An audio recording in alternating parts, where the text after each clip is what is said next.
All right. Well, welcome everyone. So we'll just hang out for 20, 30 seconds while we allow everyone to connect. While we're doing that, I'll just give a quick introduction. So we have Lenny Izzo. Now, Lenny is both a chiropractor in New York, but more importantly for this webinar, Lenny basically has been studying the hero's journey his whole life, and is basically just an expert on the choice point material. He's actually been running choice point classes in his clinic for all of his clients, I guess, for the last 2 years, 3 years or so. So we're going to go in a lot of detail on that in a minute, and then we're also got Dean Akers here, who's obviously the Nest CEO. For those of you who don't know Dean, but he has actually successfully led 12 different organizations through, well, a number of crises, and always to success, including through every major. You've been through what, four major recessions, probably. Yeah. Yeah, four Three, four, recessions, four major recessions. 9/11. Yeah. All of that. So that's they're our guests. We'll just start with the sort of the big picture for those of you who don't know what choice point is. So basically, choice point. Well, right now we're basically facing the biggest choice point of our time. We're facing it across every single sector of society. And we made this movie in 2012 because we actually thought 2012 was going to be this huge choice point that was, well, it was predicted by the Mayan calendar, and everyone thought the world was going to change after the last financial crisis. And interestingly, it didn't quite work out like that, and there wasn't such a major choice point. But actually, a lot of astrologers have predicted it was going to happen in 2020. I wasn't necessarily sure that was going to be true, but it's obviously all hit us like a steam train across every sector of society. And we could really, there's always there's a couple of ways you can react to these types of things, and you can buy into the fear, and you can lose your self-empowerment, or you can act with courage. You can reinvent yourself. You can refine your purpose, or realign your purpose to something else, and really actually find your personal power, which of course is what we're mainly going to talk about today. And I think just for those of you who don't know some of the main concepts within the choice point, for sure, if you haven't watched the Choice Point movie, I really recommend you watch that, because that's a great overview of it. And we've also basically put together. Actually, let me share my screen. I will share my screen. If we hit share screen, is that sharing? That is sharing. Perfect. So we've also put together the whole Choice Point course that's actually in the portal. So we used to sell this course. Well, we will sell it again in the future, but right now, to basically help everyone really understand their world, align their purpose, and be the change, we've basically put the course in here for free. I can show you how you get to it. Was it that one? Yeah. So it's basically in the shop, which is that button there. You just click that, and then you'll see here it has an amazing price of $0. So if you add that to the basket and check out, and Abby's saying what a good course it is, then basically you will be able to get access to all of that. And if you actually have a look inside the course, well, we can see here, when we made the film, there was so much footage. We actually have 3,000 hours of footage and transcripts, and so we ended up going through all of those, and basically categorized all of the wisdom from all of the people into these 18 lessons. And these 18 lessons basically help you to both understand your world and align your purpose. And we're going to go through some of those not all of the lessons, but we'll go through the concepts briefly in a minute. But this is just an example of like the first lesson. So there's a 17-minute video here. I don't know how well it plays through Zoom. I'm just curious. How does that come out well, Dean and Lenny? I'm curious. Yeah. Yes. Oh, it does. Okay. So I might play like 2 minutes of it for everyone.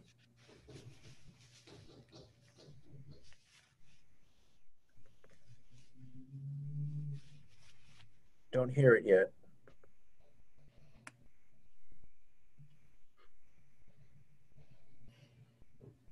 Oh, look. There's not any audio, Harry. Oh, there's no audio. I didn't realize that. Okay, so it doesn't stream through Zoom. I think there's some magic way of doing that. Yeah, there's a way to turn on the audio. Okay, well, we won't worry about it for now. And then there is also, with each lesson, there's basically a full, there's a full like PDF for every lesson. So it's sort of actually, there's basically like 18 mini little books. So in this particular one, you're basically learning the lesson of how to be an inquirer, which is really all about curiosity, because one of the most important things to be able to, in the future, align your purpose is to truly understand your world. And you can't understand the patterns that are around you unless you're super curious. So this is the first lesson that's all about in inquiry, and it tells you all the science behind it, and really more of the practical steps. So with that said, I think what we will do now, Lenny, why don't we talk about the 4 main concepts, which are, well, one is what is a choice point, and then understand your world, align your purpose, and be the change. I think that would be a good place to start. I guess I could start with the definition of a choice point. Which really is basically you have this idea of cycles happening in reality, and sometimes external circumstances and events like we're experiencing now basically create these choice points in your life. And a choice point is a little bit like a sort of a slice, if you like, in a circle, and you get a particular window of opportunity. There's just this short particular time period where if you actually go within and re-examine your life, you actually get this opportunity to change your purpose and to realign your purpose. And depending what you do in that choice point, it can affect the next, there's many different cycles, but it might affect you for the next 7 years, 50, 15 years. And obviously it's pretty easy to identify that right now, how this is a choice point. And a couple of things can happen if you don't adjust to a choice point. Like if you don't wake up, if you don't really recognize it, or if you try and hold on with control, that cycle can basically destroy you, because the cycle's going through. It's gonna end anyway. Or if you do recognize that it is actually an ending, and I think, well, do we have endings in here? Yeah, endings is number 3. If you do recognize that a cycle is ending, and you can basically realign your purpose to where things are going, or to where the future is going, then actually these sort of winds of change can actually help you and carry you forward. And obviously from a health point of view, or from a nest point of view, you might think, well, how's this helping me in my health, or how's that helping in my practice? Well, maybe we'll describe that a little bit. So if you're a client, if you're having a health challenge, well, we all get to like travel less, spend more time at home. So you actually get more time to, cook carefully, do exercise, meditate, because we're not bustling around with all the day-to-day stress. So you can actually use this as a window of opportunity to learn how to be healthier and regain your health. If you're a practitioner, it might be a similar argument. You actually have more time to think about how you can build out your business. You might have been thinking about, well, should I have a virtual practice or a physical practice? And again, it sort of gives that opportunity to go, okay, well, now I'll make that switch, or at least I'll safeguard for the future, so I can do both. But if you don't do that, if you don't recognize these signs, and if you hold on to sort of like old ways of doing things or how you're doing things before, it can basically then affect your future. And I might ask you, Lenny, what's your version of a choice point? Well, pretty similar to what you just described, Harry. It is the hero's journey. And in my context, I'm a licensed chiropractor, but right from the beginning, I started out doing more of leading people through their healing hero's journey 40 years ago. And, I'm still doing it, but I'm doing it differently. And this platform is a major tool I use because it reflects back through the body field. We're reflecting back the information that people, I believe, are deeply looking for. People are looking for power. So the choice point for anyone, like if I asked each of us on the call right now, are you aware of the choice point you're at? And the cycle we're in is inviting all of us to make different choices. We're being forced to, but I believe there's a deeper process at work. And it's the process of healing, obviously. The platform we use through Ness is a healing platform, but it's also a platform of transformation. And transformation and healing aren't mutually exactly the same. Many people can heal and never go through a transformational process. And you can't go through a transformational process if you don't heal what needs to be healed. If I leave something in the background that's kind of frozen in time, I won't have the power to advance forward. So presently, right now, it's, as we've been discussing in the last 3 weeks, the last couple of weeks, and up to today, what's this choice point about? Globally, we're at a global choice point. It says that in the first chapter of your book, and the choice point is the end of one cycle and the beginning of the other. So if I can understand that for myself, then I can understand that better relative to the larger world. But most individuals, in my experience, and as I say in all my teaching and coaching, don't believe me, suspend it, see what's true for you. Most individuals don't go on the hero's journey, don't enter inside. The inquirer in our culture goes to sleep early on, or in some way gets sedated, or in some way gets distracted. But as you said, Harry, and the course is rich with material. This is really a spiritual education course. This is present day, new age, but not new age in the sense of it's just information on. But it's sort of what's the word? Agnostic. I don't know if that's the right word, but it's sort of outside of spiritual and religion. I mean, all of the concepts are basically they're common to religion, but they're common to business. It's common. All of the concepts came out of the visionaries in the film. So yeah, it's sort of unreligious. It's definitely not religion. It's a movement, choice point movement, and the movement has a GPS system for consciousness to follow the steps. But it's not just reading about the material. In my practice, which I don't adjust people. If anything, it's supporting people to align their purpose, which for many people, they're not in touch with a deeper sense of purpose. That's just the way our culture is. Or they have a purpose, which is I want to grow, I want to evolve, but I'm not sure where my mission is right now and how to do that. And it's going to come to focus through health. It's going to come to focus through 4 specific containers. It's going to be something around health, wanting more power to heal. It's going to be something around my relationship to my own spiritual guidance. Do I have a soul purpose for being here? Is there a destiny to my life?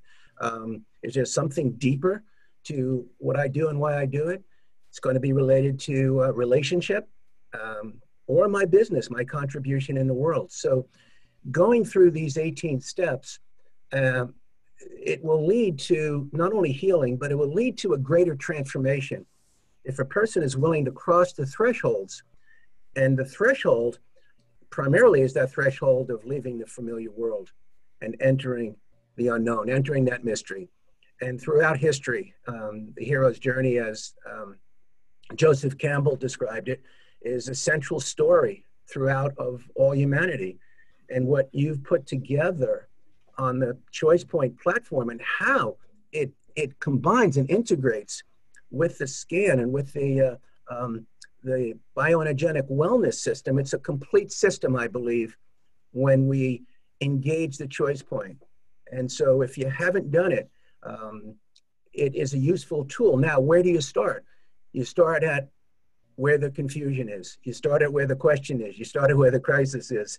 You start at what's churning. You start at discomfort. You start usually not by what's comfortable in my life, but what's going to get me moving is what's not working, what's not comfortable. How am I growing out of this frame? So individuals today more than ever before need a blueprint, guidance, and this be the change, the hero's journey. Here you put it up there. There's that threshold. We cross the threshold as we leave the familiar world, and it's initiated through a calling. And to me, Harry and Dean, we haven't spoken about it, but I've been listening. And Harry, you and I had a brief conversation. This is the COVID-19 pandemic is a global calling to change, evolve. It's got to be done different. Now, with my clients today, in the midst of this crisis, I do not get into the details, the data. What I'm concerned with is, what do you want? Where are you going? What's your vision for your future? How are you going to change? Where is the fear that's been holding you back from what you know or what you suspect? What is the choice point for the individual? And that requires digging very often. That's not always clear. And for some, it is clear, but we might need greater power to get to the next level. So yeah, maybe we should explain from a scan point of view, how that relates. So basically, we laid on the hero's journey actually the hero's journey came a little bit later after I met Lenny, actually. But on the life purpose, basically we had this idea of a hero's journey that we did through Understand Your World and Align Your Purpose. And you might think, well, what on earth are all of these dots, or how does that relate to you? Now, this is just a random person scan in my system, but basically for this person, you see they've got their four orange spots. It says basically, understand your world. It's really the only significant item that it's saying. And that just means, if Lenny was helping this particular person, that they're basically going to zero in on this concept that person isn't really understanding their world, and basically they won't be able to align their purpose unless they go deep into understanding the patterns that are going on around them. And there's many ways of understanding patterns, like you can read, you can use the internet, you can use empathy, you can ask questions, you can basically read the signs that are going on around you in your life. But basically it's super important in this case for that person to go and understand your world. Maybe I'll take people really briefly through what each of these mean, just so they have a concept when they're having a scan. So Inquirer, if Inquirer comes, that's actually it's quite a nice one. It's actually like, if people know the tarot deck and the hero's journey, it's basically the full. It's the full. You're on the beginning of the road. It basically means you're actually quite innocent, and you basically sort of start this journey and go inquiring. So it's quite a nice one. The second one is the Creator. that's basically this. That's a pretty simple idea, but basically it means that you can create, and it basically means that you can create anything. So if that comes up, it's just a sign of self-empowerment that you should go and create. The third one is endings. That's, if we have that idea of a choice point, it's basically looking at the beginning. It's the beginning of a choice point, and it means one cycle is basically coming to an end. So yeah, it just tells you where you are in your life. When an ending happens, to help you through that, you generally have to learn forgiveness, because you can get into blame, or when things end, you can point fingers and get resentful and all of that type of stuff, which doesn't help you. So 4 is basically telling you to spend time on forgiveness, and it can be both forgiving yourself and forgiving others. The fifth one, well, actually the next 4 are just practical. So it's asking questions, developing empathy, developing intuition, like trusting your gut, and then also reading signs. Like if someone just gives you a book randomly that day, or you tune into the radio and the radio said this particular message, you're like, oh my goodness, that can be a sign. And signs happen everywhere, basically, because of the quantum nature of reality. But when we're thinking in a more Newtonian type way, we don't recognize those signs, but they're truly everywhere when you actually sort of just open your mind to looking at them. Destiny just means, if that comes up in your scan, it means you're on track, you're in destiny or on destiny. If illusions comes up, you're really off track. You're probably deluded. You might be deluded. It just means you're off track, and you can't really see things properly, or you're not understanding your world. And understand your world just means really its own word is basically to understand your world. Then you get this second sort of part of the philosophy, which is align your purpose. The first one is a choice point. So that's really the moment to act. Like if choice point comes up as a 4 or 5, then you know that you're right in that window of opportunity. And frankly, we're all in that right now. I don't think there's many times in history where the whole planet hits all of us individually hit a choice point, but I'm sure most of us will be in that space right now. And so that's the time to really look at everything. Humility's an interesting one. So again, as you go through a choice point, as one particular cycle is ending, you might have had this amazingly successful period for the last 7-8 years, and then something, and you start to believe in your own success, not realizing that you're actually part of this larger pattern that has carried you. So when humility comes up, that's basically it's a sign to learn some humility, that really you're part of some larger patterns at play. And obviously humility is always a good thing to embrace. 14 is wake up. That's actually saying you're towards the end of a choice point. If you don't get a jilly on, if you don't actually change right now, you're honestly going to miss that window, and then these cycles are more destructive for you in the next cycle. So if this winds of change come through like they are now, and you're still hanging on and not thinking how to embrace them or to realign, it can it can really shake you up. So the wake up is just saying, well, no, you've probably got to sort this out in the next few weeks. That period, that choice point is coming to an end, and then we'll be on a new cycle.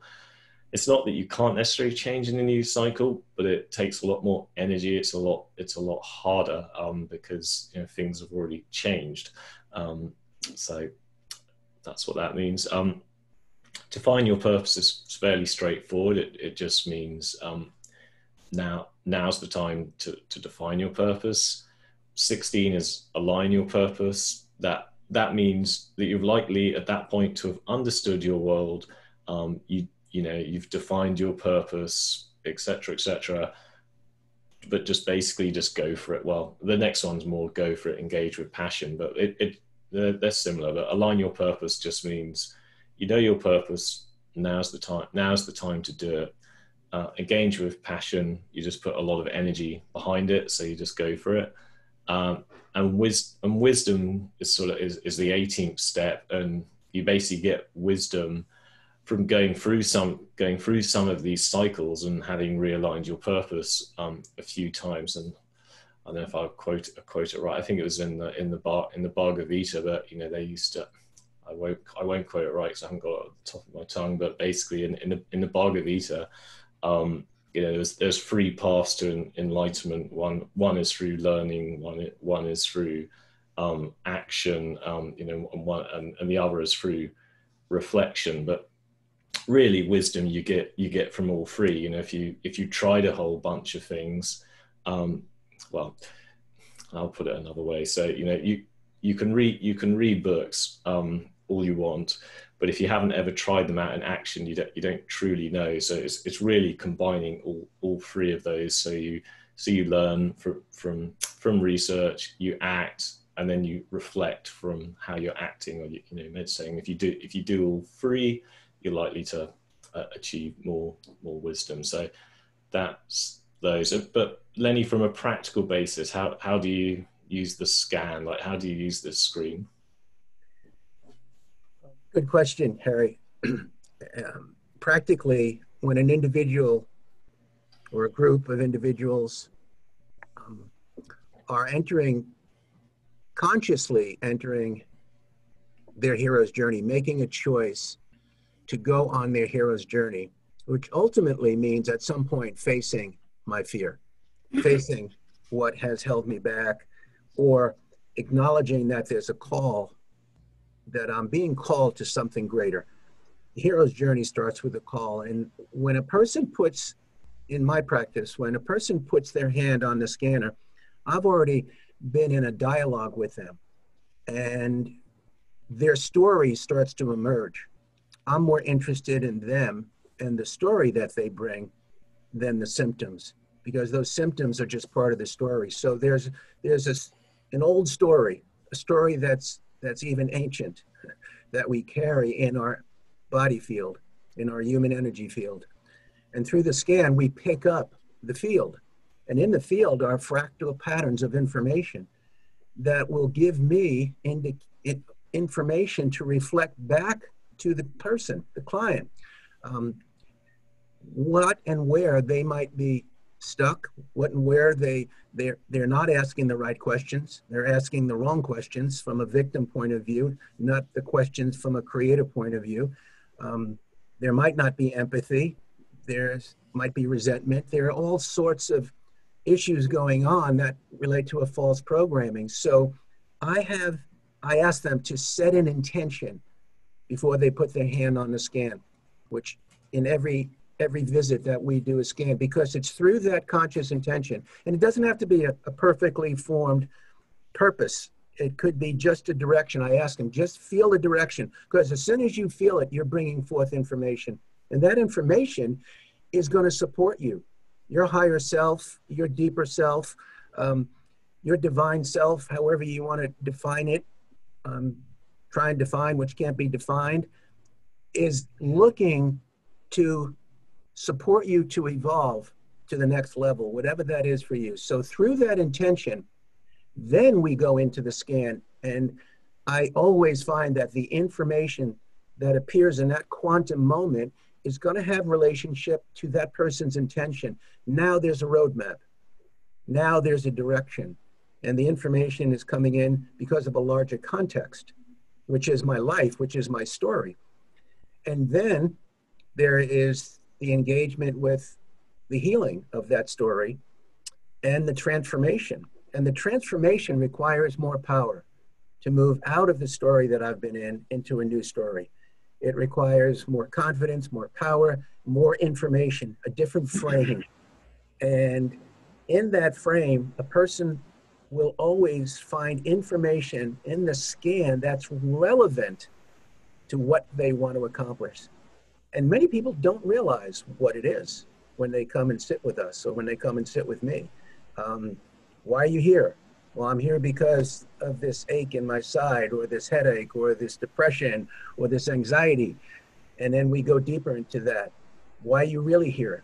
Once that anxiety is gone, once that headache pattern is gone, it's a pattern, and it contains information of programming, information of behavior, information of belief systems, information of self-limiting belief system, information that has some component of a deeper longing to be more. There's information in the field. And at one level, what I do is I support people, guide people, initiate people to take control of their field. And when I can do that, it's a fractal representation of a larger field in their world. Then they can start to become more of a contributor, a creator, which is about purpose. And there are different stages to the evolution of who we are as humanity. We're in a critical stage right now. I say the collective we, like never before. The pressure is on. So the scan will bring information that will highlight the pressure points that typically are not going to be clearly seen by the conscious self.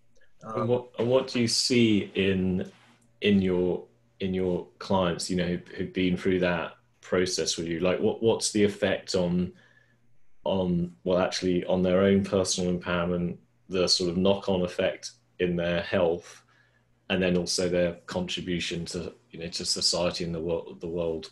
Well, the first obvious effect is awareness, and a greater awareness, which is part of awakening. A greater awareness of, oh, I thought I was coming here for this, but actually I'm realizing that this is really the deeper issue in my life. And whether I've been in therapy with it for years, or whether I've ignored it, or whether I'm sedating myself and avoiding it, whatever it is, I'm seeing it in my face right now. So the context that I practice in, I won't sit with someone unless they commit at least 90 days with me. This isn't a visit to visit. This is, what's your end game? Where do you want to get to? And this is a platform that can provide information that's trying to get conscious in your life, in you, in me, and in us. And so every one of us that goes on the hero's journey starts with some kind of calling, which more often is the crisis that calls me to move out of where I am and change behavior, change my thinking, get different information, see the world differently, see myself, see my partner, see my past differently, and open up a door to the future. Here's where we are right now on this very choice point. Every time I look at the material, just listening to you, Harry, there's brilliance in there to start with the inquirer and then to lead people into the reality that we are creators. I can create, but until I get a hold of that, until I get a hold of the consciousness of creation, that I can recreate my life, then the question is, okay, what do I want? What do you really want then? And that question, there's a lot of confusion around that, especially if you go into the religious or spiritual domain of interpretation. Oh, I didn't know it was okay for me to want something. But in that wanting, what's driving you? What do you really want? What are you afraid to speak? What are you afraid to speak of? I mean, if we go into the mind fields and the mind screens and look at the holograms, like right now, I was envisioning this morning in my meditation of the global brain. If we could see the global brain, we would see the major holograms globally that are reflecting back to us the trauma and terror of fear, boundary issues. The globe is facing a huge boundary issue right now, right? Is that virus going to cross my boundary? Is that person going to cross my boundary? What do you think the ultimate, I mean, if there's a metaphor or, an archetype, what do you think the ultimate archetype that Corona is. I mean, I've got my ideas, but I'm curious what you think it is. Well, it depends on how, and here again, it depends on perspective. In my perspective, the corona pandemic is a wake-up call for me to change how I'm doing it. Why? Because I'm still driven with purpose to contribute differently and more. So to me, it's a sense of urgency. It's not a fear that I'm going to get taken out. It is an invitation to go deeper into the world and provide the changes. What's my motivation? My 2 grandchildren. I don't want to leave them a world that I'm in right now. I don't want to leave our children a world that is here now. So there's it's like over history, there's always been, I don't know if the battle is the right word, but I would call it polarity, might be a nicer word, but there's always this polarity between how would I call it? But basically, personal empowerment. People finding their own purpose and having their own power and their own humanity, their own creativity. Finding their own uniqueness of how they contribute to society, and then there's the absolute opposite of that, which I guess you could call control or programming, or it's just it's just the sludge that we just depower ourselves and don't do anything. And you can see that across. It really doesn't matter if you look at the financial sector, or I don't know, like the vaccine movement versus health freedom, naturopathic viewpoints. Like, it doesn't matter. We could take any part of society, but it's really about personal power. It's really about personal power versus the opposite of it. And exactly, all corona is, well, I say all corona is, maybe I shouldn't say that, but it's at least it's a trigger, and to that point. And actually, last week it's the same thing actually, but it's partly Dean who triggered me on it. As Dean watched Choice Point last week, and then I think I decided 2, 3, 4 years ago I was never going to make another movie because they were so painful, so expensive, took so much energy. That took 4 years to put together Choice Point in that course on all of the philosophy and hard, and it nearly killed me. But it's interesting last week, and I was just like, well, it's really, it's the invitation, and it's like, well, we do have a creative ability to put forward something that can help people. So I thought, well, okay, we'll make an update under lockdown conditions. And I won't waste all the money and go around filming everyone. We'll just do it through Zoom, which is really interesting. But it's the invitation, yeah. So you asked the question about what is COVID-19? What is this viral pandemic triggering? I think deeply in the archetypical realm, it's triggering the warrior to wake up. It's triggering that sense of purpose to a greater mission, something. Not in everybody. In others, it's triggering fear. So if my phone was a bar of soap, humanity is being squeezed right now. And that soap is either going to pop up or it's going to pop down. And I can't make that decision for anybody else. So the question is it possible that for an individual that can embrace creator consciousness, embrace purpose, embrace their own field, get control of my brain back, so it's not being controlled by the world of the five senses. Big tech and mass media. Yeah. Get control of my energy field. I learned that playing football. Those who control the game control the field. Do I control my own field? Do I have discipline in my life every day? I mean, it comes down to very small things. We go from a large context, and then it comes down to, how am I living every day? Am I going in every day? Am I meditating, praying? Am I contemplating my world? Am I inquiring on that which makes me curious? What drives me? How am I embracing, enjoying my world? How am I contributing? These are questions that the inquirer, the hero, begins to ask. How am I doing with this life? Someone asked me the other day, Doc, aren't you afraid? I said, yeah, I'm afraid.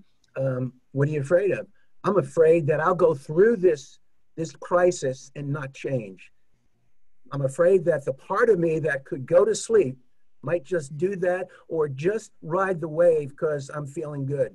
So I'm afraid that I won't leave it all on the field. I'm afraid that the changes that many of us have envisioned might not really happen. The control might not come back to a community of conscious individuals, planetary wise. I might not change where I am, the things I want to change. So yeah, there's personal fears, but fear is a gateway. I've learned that fear is a gateway. So there's a gateway open now, but what's going to motive people is activating, igniting that fire that the warrior brings. And there's a warrior person. I'd say it's so important. I mean, from a physics aspect, and it's a hard concept for people to get. Although maybe it's easier right now because of this huge collective choice point. But there's these three. From a physics point of view, you've got astrophysics, which is basically planets moving, suns moving, and its effect through gravity on you, and astrologists. Well, that's basically the whole field of astrology. And for people who don't believe and understand astrology, you only have to look at how the moon goes around the planet. The moon is moving water continuously, and there's the concept of lunacy. When there's a full moon, everyone goes loony. Or you can look at it in hospitals, but basically the amount of patients that come into hospitals and mental patients skyrockets in full moon. So there's all this evidence of how gravity actually affects all of our mental state. So that's a big physics point of view. And then you've got the opposite end, which is quantum physics, that basically just says, it's the observer effect idea, that if I look here, the electron is here, but if I look over here, the electron is there.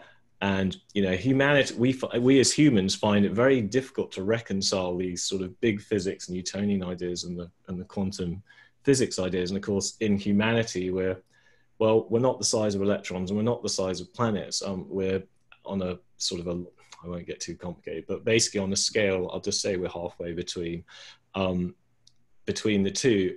And it actually means that both in our reality is happening at the same time, which I know is a head twist for people. But the reason I'm saying it, because it's super, super important. What goes on in here right now, whether you tune in to fear or to courage, or fear or love, it will actually affect the reality that's going to happen to you in the next cycle. And I couldn't underline that more strongly, because it's so easy. It's so easy right now. And, I'm not immune to, I never really watched mass media, and actually I've pretty much ignored Facebook the last 2-3 years. But even I've been a little bit more addicted to seeing what's going on than normal, and but you have to be so careful with what's going on here, because it really affects from a physics level. Sure, we've got these bigger patterns at play that is common to all of us, but the quantum physics aspect of it is totally controlled by the mind. Now, I'll ask your opinion, Lenny, and I know then Dean will give us some super practical answers on that too. Well, from a psychological point of view, from a field of psychology, I'm not a psychologist, but my associate is, and I've studied Jungian psychology as a basis of the work that I do in the hero's journey, and as he left this plane of things and moved on, one of his last key concepts he spoke about was that until we bring the soul into psychology, we're not going to be able to reconcile the two key polarities at the core of human consciousness, which is the sacred masculine, the sacred feminine. That's the battle that's going on. It's a polarized battle. So in terms of what's going on today, in psychology, it's been shown that individuals who observe the trauma, say in a family situation, that grow up observing trauma are just as traumatized as the individual who's going through the trauma. So right now, there are individuals who are going through the trauma of COVID, and they're leaving this fear of things. So we're told. And the media and the lens, like you're talking about, Harry, the observer, the global observer, is glued to that on a day-to-day basis. those observing that are getting triggered. And if I have an unresolved issue of trauma that's operating behind the scene unconsciously in my deeper mind, and I haven't cleared that out of my limbic system or out of my amygdala, that frequency is feeding my behavior at some level. It's either going to feed it for me to stay in a place of non-motion, or it's going to feed it to keep me isolated and keep me in some state of restriction and thwart and inhibit whatever evolution this opportunity could bring. So who is at risk for this? Everyone. But those who are willing to take the risk and move forward. And that's always the hero's choice. Do I risk going on this journey? Do you risk making that movie? I don't know what the risk is for Dean. We all have risks in front of us right now. Do we? Dean just took a massive risk. He was effectively, well, he can talk about it in a minute, but yeah, he was effectively consulting for lots of companies, and he took a leap in to basically come and build this out, like literally a week before Corona hit, right, Dean? I mean, or around the, yeah, or was it the same week? I don't know. Same week. Yeah. So what? Oh, no, you want me to share some stuff? Yeah. Well, tell us about your recent choice point, and stepping up and basically you're literally aligned your purpose, but you didn't necessarily have to. No, I was a last minute. I'm 68 this year, and I've retired 4 times, and every time I've been retired, my wife walks in about 4 to 6 weeks into retirement, or after we've cruised the world or something. And she always says, Dean, I married you for better or worse, not for lunch. You need to get out of this house. As a matter of fact, for all you that are quarantined, I'm in my office in downtown Tampa by myself. But what I wanted to share, I met Harry at a speaking engagement, and I have clients all over the United States. And Harry asked me to come visit him.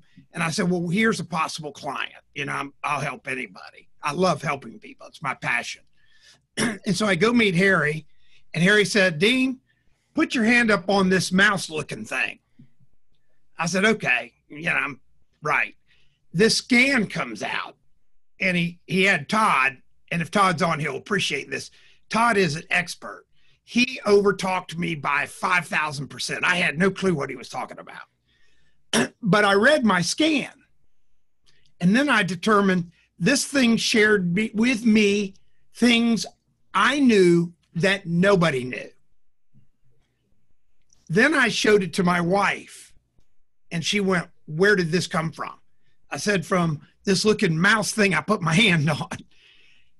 And I then got the infoceuticals, and I told Harry, this is insane.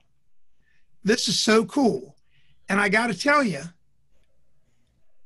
we have to have a mission.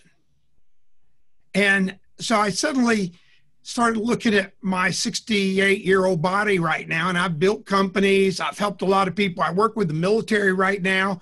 I help transitioning veterans as we speak. I help them here in the Tampa Bay area. We have a major, all of CENTCOM, which is in all of Special Ops is based here. So I work with transitioning veterans all the time. And so I have to eliminate their self-talk and stuff. And then after this, I said, what a cool mission to be involved with a guy that's intellectually at the highest level, which is Harry, and a guy like me who's intellectually at the bottom level, but is very pragmatic. No, I'm like a child. I have a bunch of grandkids, and I have 5 sons. So I said, what a mission to be able to build what I know will help others and then teach others to help others. And as we take this across the globe, we can all on this call today make a true impact on people. And I've talked to a number of our practitioners, about 30 of them now. And I'm going to ask everybody on this call, and you can answer through the chat or whatever. Do we make a difference for our clients? When I talk to the practitioners on the phone, they don't even blink. They say, Dean, absolutely. I said, is it a marginal difference? They go, no, it's a major difference. And to Dr. Issa, what you were sharing about people bringing them on their journey and getting them to own it, once people own their journey, it's insane. Now, I wrote this book years ago, not a lot of years ago, but it's called Self-Talk, Think Like a Child. And the reason I wrote the book, I was so over people overthinking stuff and self-talking themselves. So today I want to share a couple thoughts. And this is for you practitioners out there. And they're pretty pragmatic. They're more from a business standpoint, but they all align with the mission of helping build our mutual brands across the globe to really help others. And if you believe we help others, then follow me for a moment on this journey, because I think if we're not growing at this point in Corona, and by the way, every challenge, every recession, everything that ever happened, every company that I've gone into or owned myself in a recession or a challenge, 9/11, we have done better than in good times. Because during these times, the people that really have it together shine. The ones that are freaking out, they crash and burn. So I'm going to share with you a couple of opportunities that I've learned across my career that have applied in my personal life and in my business life. And it's allowed me to grow companies over hundreds of millions of dollars that started out with one location, or started out in the middle of a recession, or started out after my one company, we had a school bus and killed 6 people and put 22 in the hospital on Labor Day weekend. A school bus of handicapped orphan kids. Can you get a better or worse situation for your company that day that happens? I don't think so. So I've had all these unique opportunities. So I'm going to share these few things. And my goal today, when we get off this chat, is for you to have one idea from me that will help you become a success even in these times. So these are times for creating unique opportunities to reflect.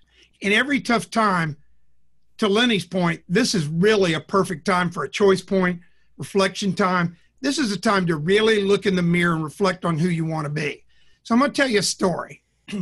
I have my pilot's license, and having my pilot's license taught me a valuable tool in running a business and running my life.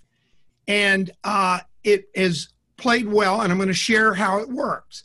So why would my pilot license apply to you? Why does it matter in business? Well, if you're a pilot, and some of you out there may be pilots, no matter how many hours we fly, we still use a printed checklist. Now, sometimes we have an iPad now, but we hit a button. We don't just read it. And we do the printed checklist that we go through as we walk around the airplane. And look at an airliner. You'll see the captain of the airliner walking around the airplane, pre-flighting it himself. Okay? So we use this checklist. No matter how many hours we fly, we always use a checklist to pre-flight, to start the airplane, to prepare for takeoff. And I'm talking about we sit there and say it out. Flaps down, carb heat on, ... And then after altitude, we prepare for landing, same way, post-landing and shutdown. Now, why in the world do we do this? And why is this a metaphor or an example for you? Because when you make a mistake flying, which most crashes are pilot error, you don't get to blame Corona. You don't get to blame the economy. You don't get to blame competition. When you crash your airplane, you're dead. You're dead. So you don't have anybody to blame. And most flights, if I'm a pilot member of the American Pilots Association, we get reports on all the crash. Guess what? They're pilot error. So now, in my 47 years of helping companies, all their challenges have been pilot error, so to speak. So the question is, how many of you in your business have a checklist that you use every day? Now, I've talked to about 30 practitioners, and we've gone through this. And here's here's why it's important. Because when you have this checklist, it keeps you from becoming overwhelmed. Keeps you from becoming overwhelmed. When we opened Ideal Images all across the United States, you think those people that came in there had to figure out what pins to put in the drawer, or had to figure out what to do on pre-opening of the location? The answer is no. We had checklists. And you may say that's OCD, but it created a company worth almost, $200 million, and it also avoids the crash. And we went through the economy of the 2007 when everybody was closing down in that space, and we had hyper growth and sold the company for $186 million in a recession. Hyper growth. So, do you have a business checklist? Do you have a business checklist? And I would encourage you, if you want to, reach me out at dean.akers@NestHealth, and I'll be happy to send you one, Harry. Maybe we'll post one up on our site or something. Dean, what would you have to say to, your observation over, fear versus courage, and obviously you have that concept of Charles Bay, but so obviously the listeners, there's a lot of public, so there's a lot of clients on the webinar versus practitioners, but all of us, there's all this mass media going on that's sort of imprinting all this stuff in our heads, but what I've observed with you is you're just able you just don't even care, you filter it out and just get you're just ridiculously focused on the task at hand. And what do you have to say for people just being focused? Because I have two things. One is I subscribe to the theory on how to eat an elephant. Most people get overwhelmed at the thought of eating an elephant. I eat it one bite at a time, and it never overwhelms me. And when I'm done, I've eaten the elephant. Everybody still is staring at it. That's one thing I do. The other thing is in every business I've had, and some of the practitioners, I've asked them this, and this is a major step. These are your instruments when you're flying a business. You need to build out what your client profile looks like. And I had some of the practitioners say, what do you mean? Well, I'll tell you, I'll use Ideal Images as an example. When I came in and they had the one location, the owner said, oh, our clients come from all over, Dean. I go, really? Oh, yeah. And they're all ages. Oh, really? Yeah. And they're all socioeconomic. Oh, really? Yeah. I went and did a client outline. And when I got done with the client outline, the average drive time to our location was 10 minutes. 10 minutes. That's not all over. Now, we had some people come from way away, but they're outliers. They're outliers. You can't build your business on an outlier. So then we talked about income. We were doing $3,000 procedures, $3,000 procedures. And everybody's going, oh, well, the average income is 75 grand and you got a high socioeconomic, blah, blah, blah. Wrong, daddy-o. The average income of our patients was 37 grand household income. 37 grand. Our practitioners would talk to themselves and convince themselves when they lost a sale or something because people didn't have money. Are $37,000 household income people rich? The answer would be no. Once we understood this, we were able to understand and empathize with what they really wanted. And I would suggest to everybody on this call, do we produce a great outcome for our clients? And the answer, Lindy, what's that answer? Yes, absolutely. Yes. Yeah. So as we do that, then we have an obligation to extend that. So here would be a typical thing I've done with some of the practitioners I've talked to. I want to know the radius that your clients are driving from. And you can get a ballpark. And I promise you, everybody goes, well, they come from all over. There is always a norm. There always is. It's like a bell curve. Then I want to know what their gender is. I want to know what their gender is. I mean, I've had companies where they go, well, they're even, and we find out they're 70% women and 30% men, and we're advertising to the men. And then we find out that the influencer on the man was a woman. So now we're screwing away money. We're being stupid. Now, we don't want to call each other stupid, but guess whose fault that was? We didn't know the facts. Average age, huge deal. If your average age is in the 60s or 50s, you reach them different than a 30-year-old. You reach them different. They're in different mediums, and you want to know that. Big thing, average household income. And by the way, on the internet today, you can find all this out or get close enough. What's their marital status? Are they married or single? Does your practice have 60% married and 40% single? Are they 80% married, 20%? Huge, huge to know, because then you have the ability to engage. If they're married more, you have the ability to engage two customers. If you're doing a good job for the husband, you say, would this help your spouse? Would this help one of your sons or daughters? So at any rate, you want to know that. Their average education level, huge. Their social media engagement. I always ask, do you ever use social media? And people go, yeah, I'm on Facebook because my kids are there. Then you find this out. And any other distinguishing data, that's step one. Those are your instruments. And there's other facts you want to know, but this is a quick overview today. Step two, and this I cannot stress enough. This I can't stress enough. And today, more than ever, create engagement.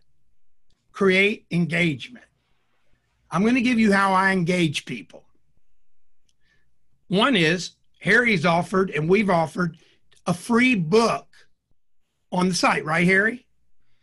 Yeah, so yeah, anyone can go to energyforlife.com, or actually also in the portal, and then you can basically gift the Energy for Life book to all your clients for free, bar shipping, but basically free. Yeah, so in essence, that's an engaging gift to somebody, wouldn't it be? It would. Okay, when your client gets that, or your future client gets it, or their friend gets it, and they open it up, you think they go, oh, I'm so mad at them, they sent me a cool book? The answer is no. Handwritten notes. I've been busy today. Maybe we should emphasize the book one before we move on, because the book, what's the normal? Oh, there's Lenny. Maybe Lenny can answer this. What's the normal cost for you? I don't know if you know the answer, but how difficult is it to acquire a client through normal advertising means? How difficult? Yeah, as in like expensive. I mean, if you were going to advertise in New York to get clients, it's going to cost you some dollars. Yeah, and it certainly, it depends on the venue of advertisement, right? So most of my clients are still coming through my 40-year base. So my practice right now is unique to what I do. So I've got a small client base, but it's constantly being fed through referral. There's always someone coming exactly in. Right. So basically it's changed through the years. And but can I make a point on that, Harry? Well, yeah. Oh, basically where I was leading to is, I mean, you can do expensive advertising, or you can use this mechanism like that we have in the portal of the gift to book campaign. And the great thing of gift to book is, basically for I think it's $7 or $6. I think it's $7.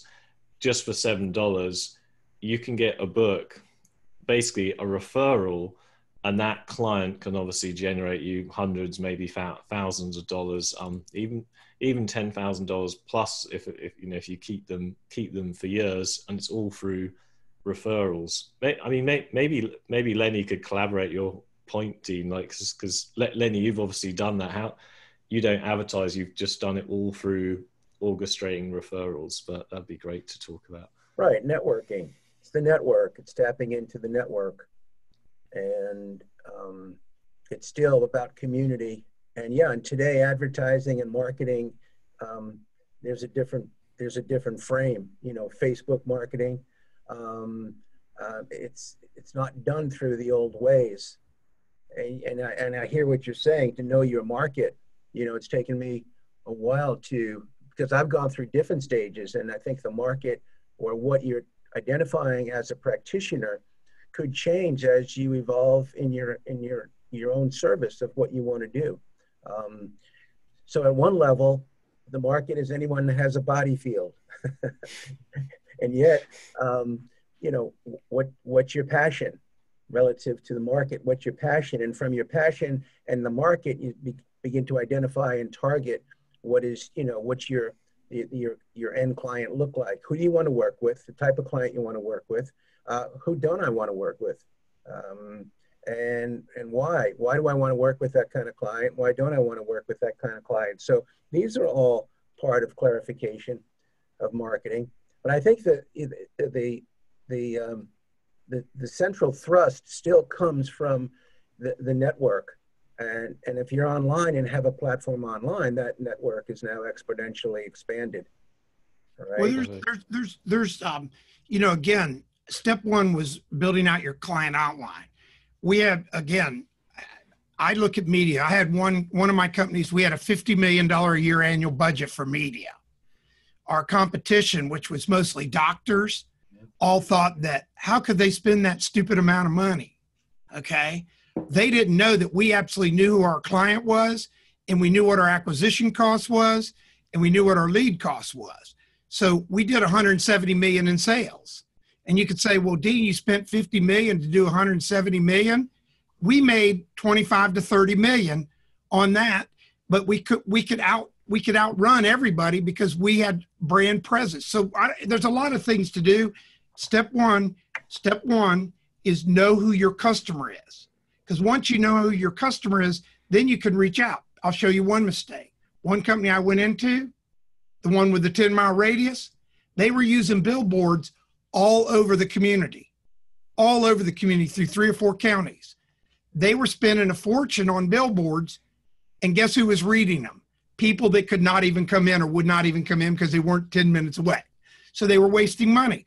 Once we determined that, we opened 5 more locations in the next 4 months, and every location we opened immediately was tricking out at over 3 million in sales because we'd already blown the money marketing all over the marketplace. But knowing your customer is critical. And it's critical if you're a practitioner to know your customer. Most of our practitioners that I've talked to do not have multiple locations across states or cities or whatever. So it even becomes more critical for you to know who your customer is, to know how to reach them the most effective way. And it could be seminars, it could be whatever's. But let's go back to step 2, which is create an engagement. We have the free offer of the books. That's clearly a way to create engagement. Your social media sites. I had one practitioner, she has a social media site. She hardly ever posts. She has 100 patients that she shared with me. She had 300 subscribers on her social media site. So she had 200 people on her social media site, not a big number, but she had 200 people on her social media site that had enough interest to subscribe that were more than her client base. So now I have her doing her social media sites every day, like brushing her teeth. There's so much creative out there. Harry, we have a lot of stuff on our site, don't we? We do. Yeah. And we have tons of stuff you can repurpose. So brush your teeth every day, create engagement. Call them now, not call them and try to sell them. Call them up and hope it goes to voicemail. Because if it does, you can leave them a positive message. You can just say, hey, this is Dean. I just wanted to call you and tell you I was thinking about you and your family during these times. Don't sit there and say, oh, call me up, I got a deal. Be very personal with them. And then this is my fishing with dynamite. That's an old Southern thing. I write handwritten notes.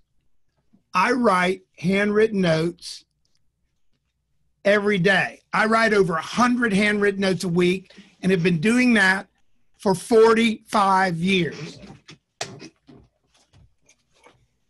This right here, I don't know if you can see all this, Harry. Yeah. These are responses back to me in about the last 7 months for my handwritten notes. There's notes from governors. There's notes from truck drivers. There's notes from mothers. There's notes from sons. There's notes from CEOs. And if I started reading them to you, you would know that creating this engagement is very important. It's very important. And at Ideal Image, I think I shared, I don't know if did I share some last seminar about the Thanksgiving Day notes? I don't think I did. We sent Thanksgiving Day cards to the blondes, and we couldn't even treat blondes. And we put a recipe inside it, and we wrote, "Hope you have a happy Thanksgiving." Well, we knew every blonde, only 5% of the U.S. blondes, we knew every blonde had brunette friends. And when she goes, "Man, Ideal Image can't even treat me, but they just sent me a cool recipe for a Thanksgiving pie." The girl sitting next to her says, "Who's Ideal Image?" "Well, they do laser hair removal.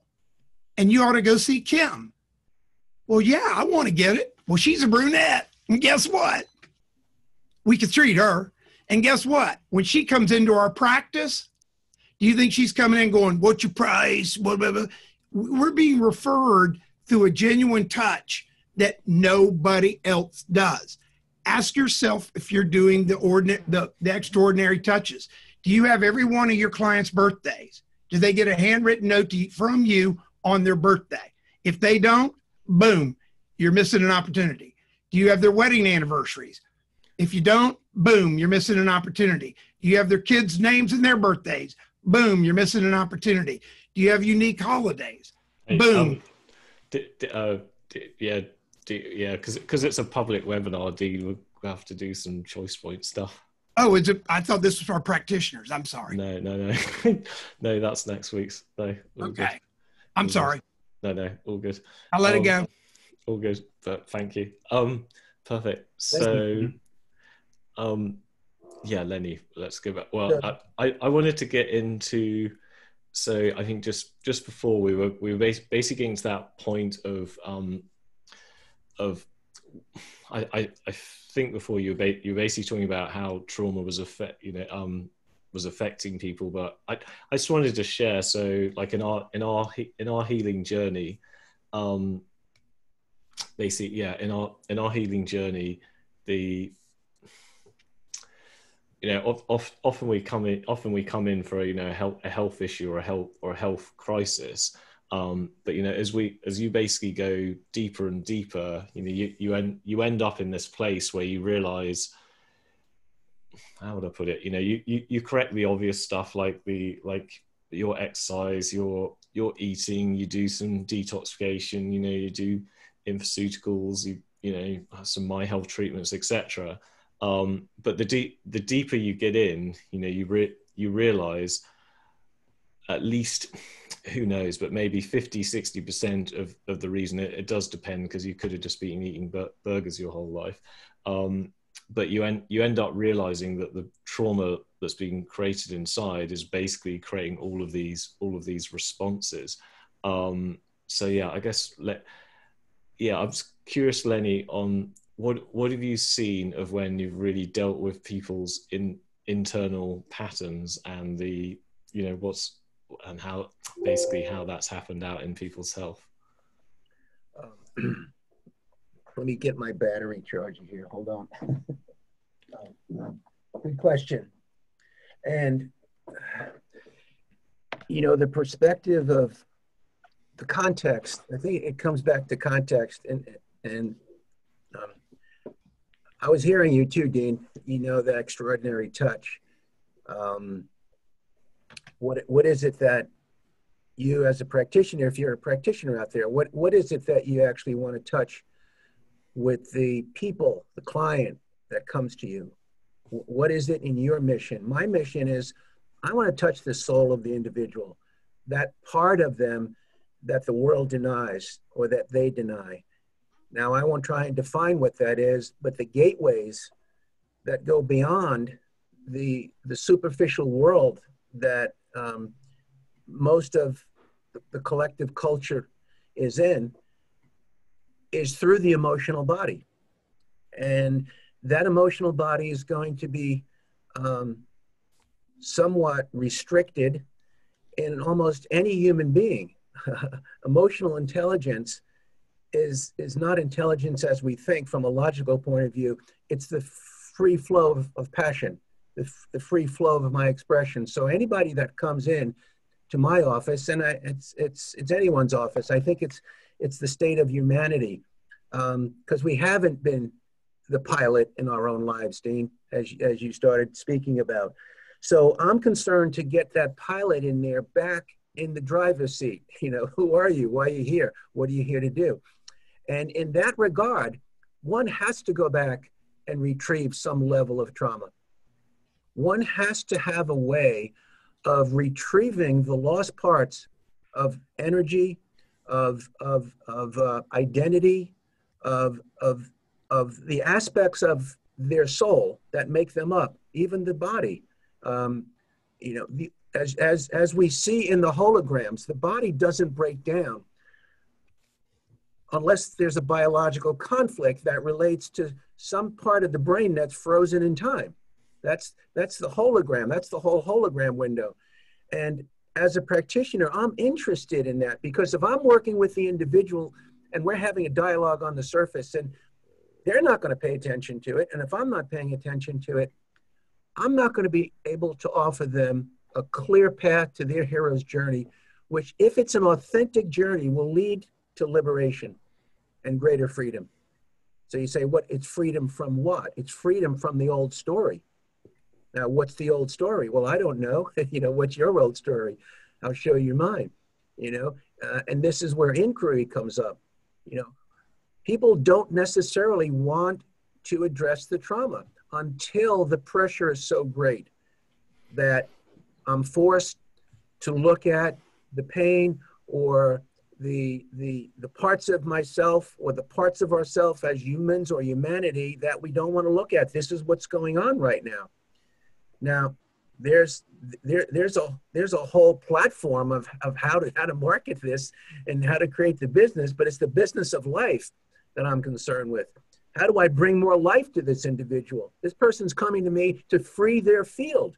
Something has got them stuck. There's a program there. There's a story that has humanity stuck. And this is what I come back to, why I'm on the call today, and the invitation that's going on right now. The invitation is to face the trauma, and it's not the virus. That's just the accelerator right now. COVID-19 is just accelerating what's going on at a deeper level, and individuals have to make choices. And even if it comes down to, all right, I'm going to survive through this, but am I going to come out and eat the same way? Am I going to come out and not exercise the same way? Am I going to come out and stay in a relationship that I don't want to be in? Am I going to come out and do the same job that I hate doing? Am I going to come out and am I going to not go in? I had a woman yesterday she's been with me. She came in during this cycle, and she came in because she's been through a functional medicine doctor for 3 years. Nothing's changing. She goes, do you treat SIBO? I said, no, I don't treat SIBO, but I'll work with you. So let's do a scan. And on that scan, it all opened up. And in 2 weeks, she goes, man, I didn't realize this is where I was coming in. And yeah, you're coming in to go deeper to find out what part of you needs to change. Where is the step forward in your life that's going to release you into a greater sense of liberation of who you are? I think the ultimate, deepest longing in the hearts of people is, I want to be free. I want to be free to be me. I want to be free to make choices. And our platform of Choice Point, I have not seen in my 40 years a clearer presentation of the steps. But the steps, it's not just reading the material. They have to come alive as a practitioner. If I'm a practitioner and I want to engage at this level with people, then as practitioners, we have to ignite that material so it's alive for me, it's alive for us. Then I can talk about reflecting someone else's self-limiting belief. You know that you have a self-limiting belief that I'll show you right there on the life journey screen. I'm looking within that says you don't feel worthy. So you're telling me that you want to upgrade your income or you want prosperity in your life, but there's a belief system unconsciously that you're not seeing, and it's also affecting your organ system right here. Now, who else in the world can bring that kind of clarity and connect those dots? I don't believe there are many people other than, I think, let me put it this way.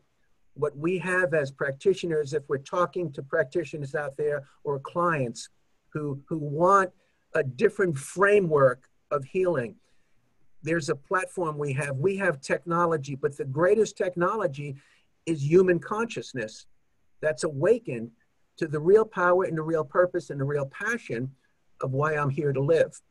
Now, if I can do that and you bring a person to that point and they go back into their world, right, Harry, that's the hero's journey. You cross the threshold, you go through your challenge. Right now, the world has crossed a threshold and we're being challenged to do what?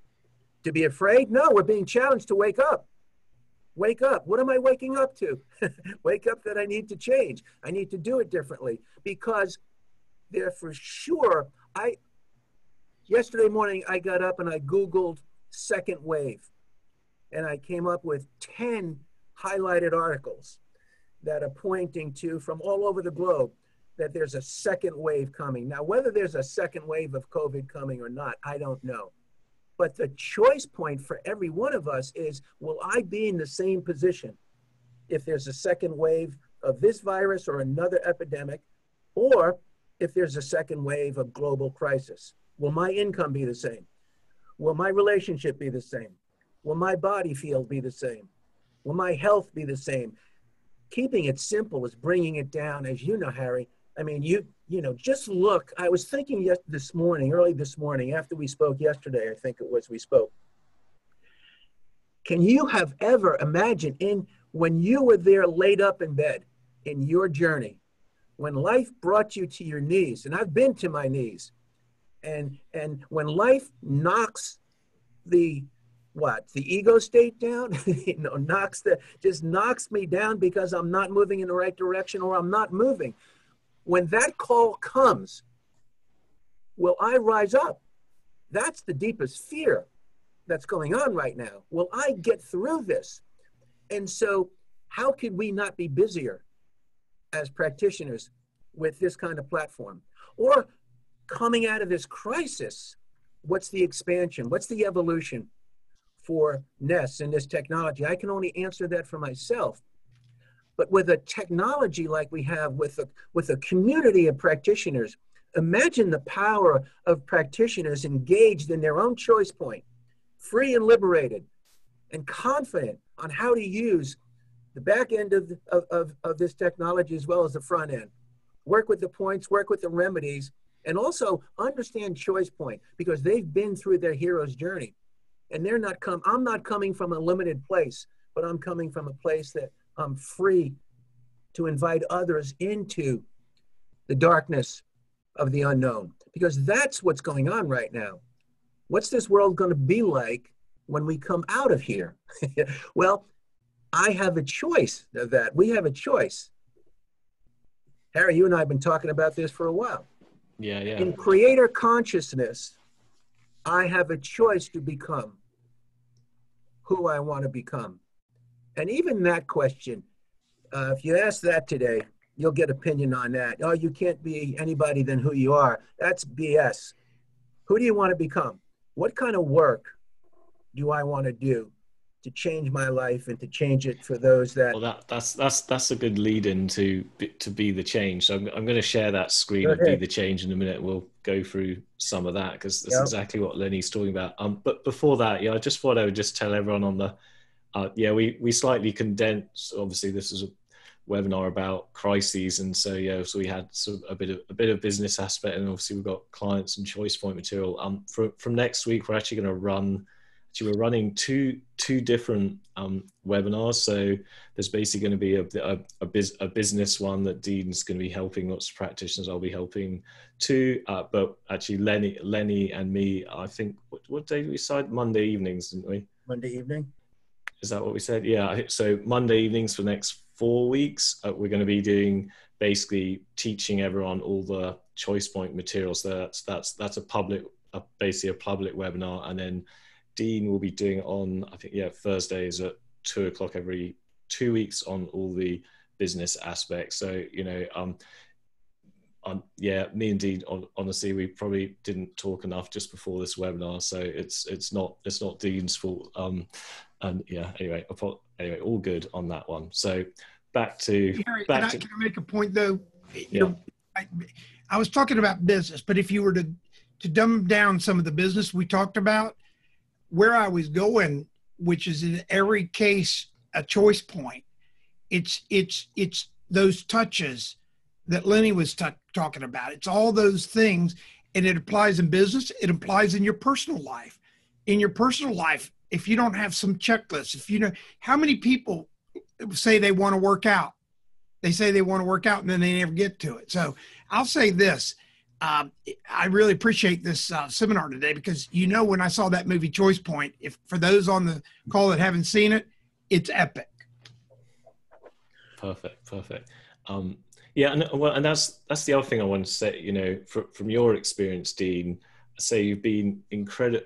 You know, in your whole career, despite outside circumstances, you know, you've always been able to block out fear. I don't. Maybe you could just talk about fear and courage, because, you know, I know you, and other obviously lots of people on this call don't know you, but, you know, you're someone who's always been able to, you know, block out fear and just have courage. And, you know, obviously you wrote a book called like a Child, and, you know, you don't make life too complicated. And in our weird Choice Point language, I'd call it the Inquirer. You call it like a child, but you're basically happy to put one foot out. And, you know, in our Choice Point philosophy, we have understand you well and ask questions. And Dean's incredible at, you know, asking questions. And maybe you could just say a little bit for people of, you know, if they don't know what to do, all they have to do actually is ask questions and the answers come,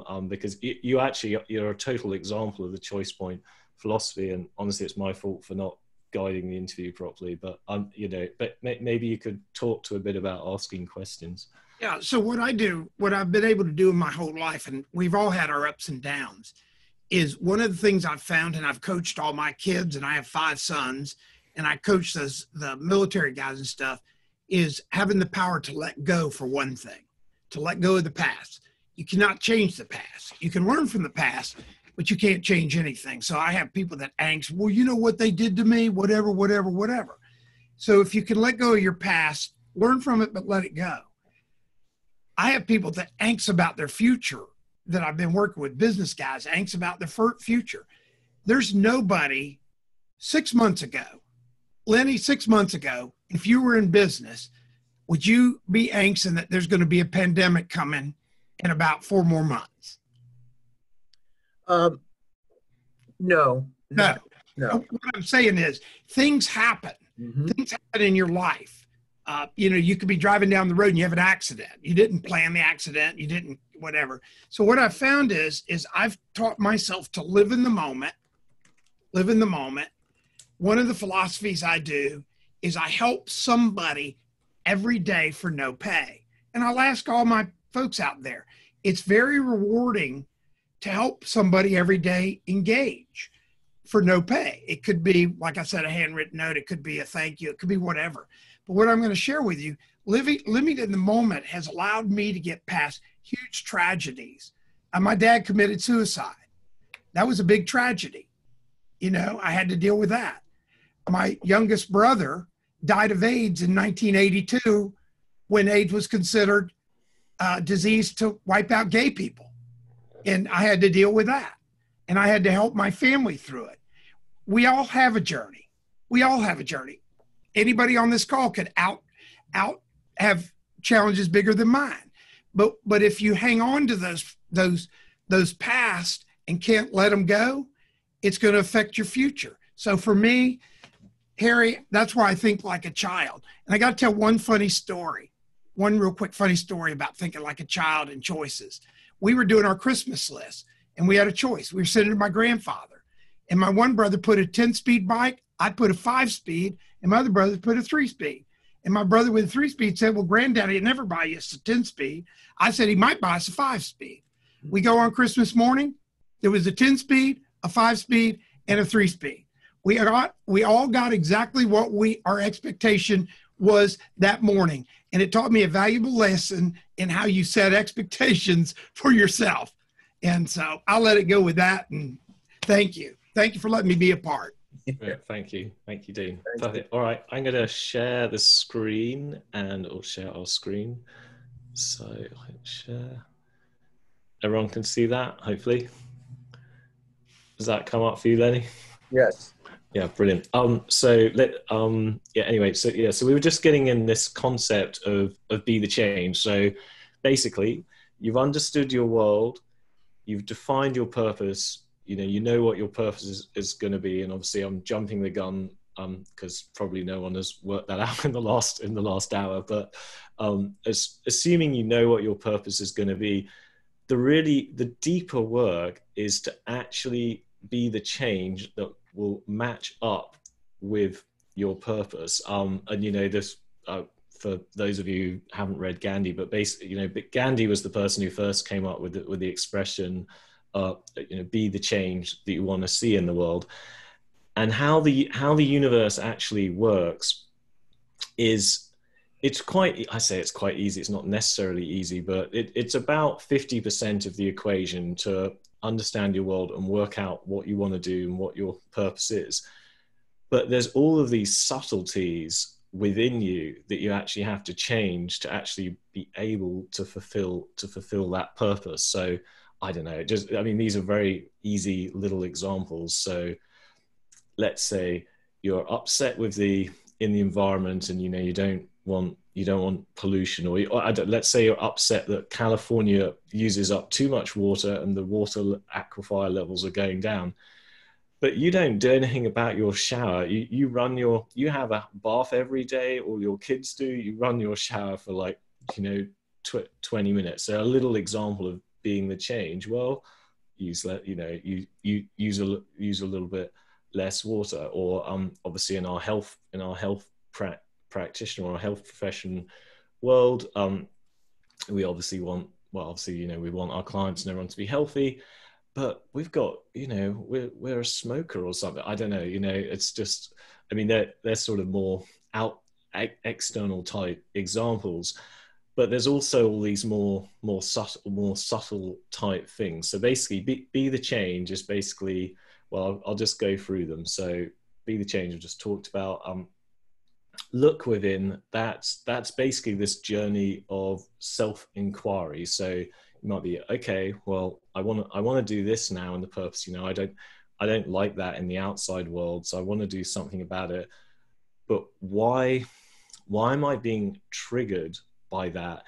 And if you ask yourself why you're being triggered by that, you can basically start to identify the pattern within you that, how they say it, but the fawn or the pain or the trigger, whatever the trigger is actually always the thing that you need to address. And generally these triggers are split into what I'd call conscious patterns or unconscious patterns. A conscious pattern is something that you're actually well aware of and that it's pretty easy to identify. An unconscious pattern, you basically don't know, you're not conscious of it, and you're likely to have to work with a practitioner. You're likely to have a scan or do hypnotherapy or all of these other types of therapies to be able to look back into your past to work out what these patterns are. Within the scan here, we basically have a mind-body screen, and you can see directly the correlations between different parts of the body and different belief patterns, different trauma. So that's what that is.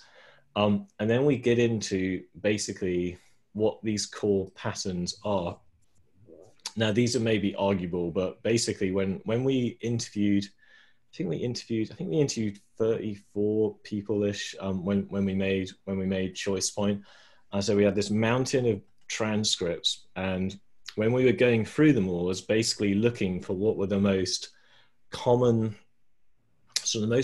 characteristics. And I asked them when I was interviewing them. I was like, what are the most, what are the characteristics that you really focused on that helped transform you? And out of those 34 interviews, these were the ones that came up. And basically, it was trust, compassion, willpower, appreciation, honesty, focus, and love. And they're basically the most common ones. And they're quite interesting because there's these ideas of emotions and beliefs, and then there's characteristics. Now, emotions honestly, they're not that important. I say they're not that important, but they're all over the place. You know, you can be angry 1 minute, you can be happy 20 minutes later. You know, you can have a sad day, a happy day, but emotions sort of fluctuate all over the shop. So while we could try and concentrate on changing an emotion, it's not really going to have a long-term effect. I mean, you can make yourself happy in the next 5 minutes with meditation, but you could be miserable again. So there's not that much point concentrating on that. Then you have this idea of beliefs. Now, beliefs, sure, you have all of these core beliefs, and they're worth spending some time on, but they're infinite. You know, I've read books where there's 200 different sets of beliefs you could work on. Well, 200, frankly, again, it's just too many. And then you have this, and I say, then you have these characteristics. So if you're able to transform trust, I say, if you're able to transform your mistrust of, you know, of other people into trust, then that basically supersedes beliefs. It supersedes emotions. So, I mean, I'll take an extreme example. Let's say you manage to regain trust. So, you know, so you're trusting, you're compassionate, you know, you're honest, you have good communication with people. You know, just take just those three alone. I'll leave love off for a minute, but we just take those three alone. If you had trust, you know, honesty, what was the other one I just mentioned?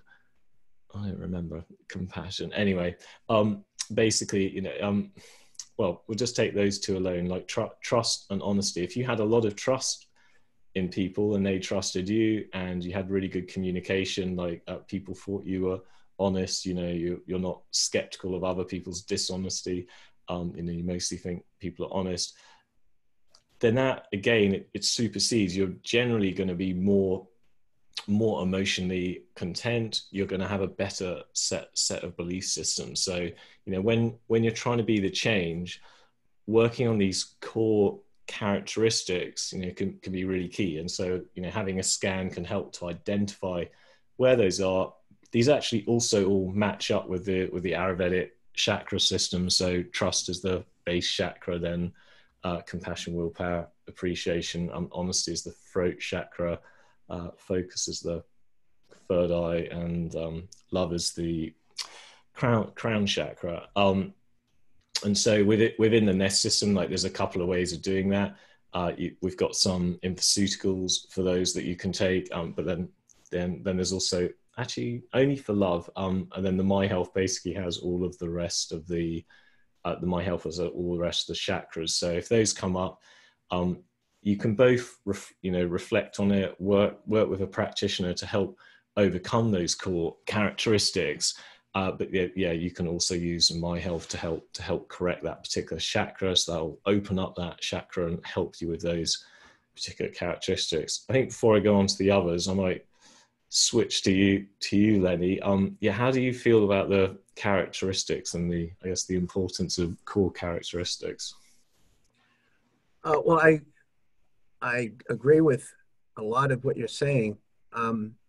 We differ a little bit. I mean, we're on the same track, or maybe on the same track. You're on one side of the track, I'm on the other. But it's all part, you know, going in the same direction.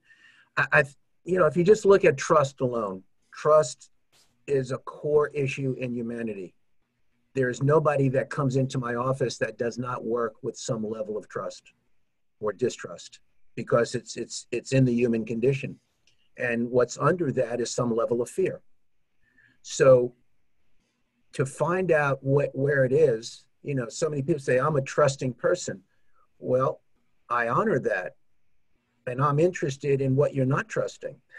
and that's what's underneath. That's the shadow.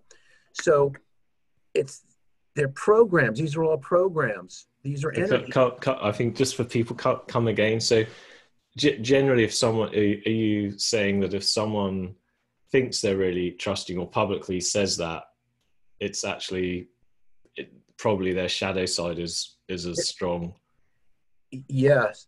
You know, yes, their shadow side is there. The shadow is there. The opposite is there with us.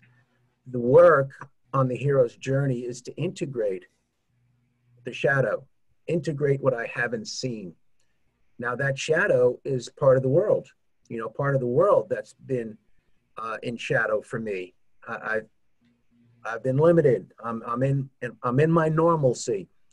So shadow is not necessarily just a territory that's evil. Shadow is part of the unknown, going into the darkness of the superconscious as well as the unconscious. In the work of healing these polarities are key. Now, where the work is for any individual, that's what's unique, and that's what is accessible through the field, the human energy field, the body field. As Dean was saying before, when he did his first scan, the whole story presents itself. As practitioners, I think that the quality of my living is going to be revealed in the quality of my service, or the quality of my service is going to be revealed in the quality of my living. And the quality of my living is going to come through the integration that I've done as a practitioner. This is just a principle in life. I can't be offering, I can't be the change if I haven't done the work. And today the work is so much defined by the word integration. We're integrating. You started out the whole day, Harry, and you spoke about 2012 and where many people thought it was going to be the end of the world. It was the end of a cycle, a 26,000 year cycle, but we don't have to get that cosmic right now. Let's keep it down on the surface of the planet, on the surface of where we live, which is the story of my life. I live in my story. But the whole 2012 gateway, according to mythology, whether you believe or disbelieve, was the end of time as we knew it. And we opened up to another dimension, another frequency for the planet that infiltrates every aspect of humanity, which means I can't live in the same story that I was living in. The frequency is not the same. It's not in sync. So things have been falling apart. Now we find ourselves in another crisis. Empowerment is, how am I integrating the parts of my emotional body with my psychic body, with my energy field, so that my passion can be in coherence. My heart and mind are in coherence, so that I could use willpower, not against myself or against humanity, but I can use it based on my truth. Now, as soon as you introduce the word truth into the dialogue or into the narrative, what's truth? There's the polarity again. So the value of one person going through their journey to go deeper into their own programming, to discover authenticity, cannot be underestimated today, because in that, we go back to the 4 agreements. Those of you who have followed that, Don Miguel Ruiz and the 4 agreements that came out in the late 80s, synchronistically came out at the time where the whole planet was going into a whole nother cycle. And a book comes out and says, here are the 4 agreements.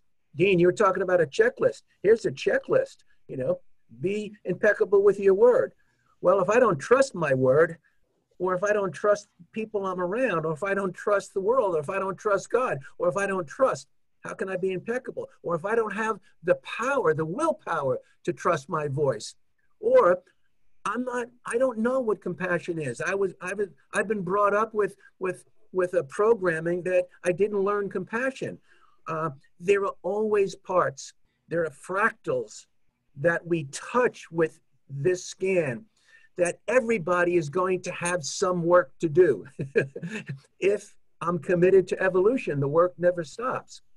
So I come back to the question of, what do you want? What's your intention by putting your hand on that? Where are you going? What do you want? Who do you want to be? How do you see the world? These are all questions that open up the hero's journey, that lead me to the change that I want to be. And it's not about being right or wrong. It's about being real.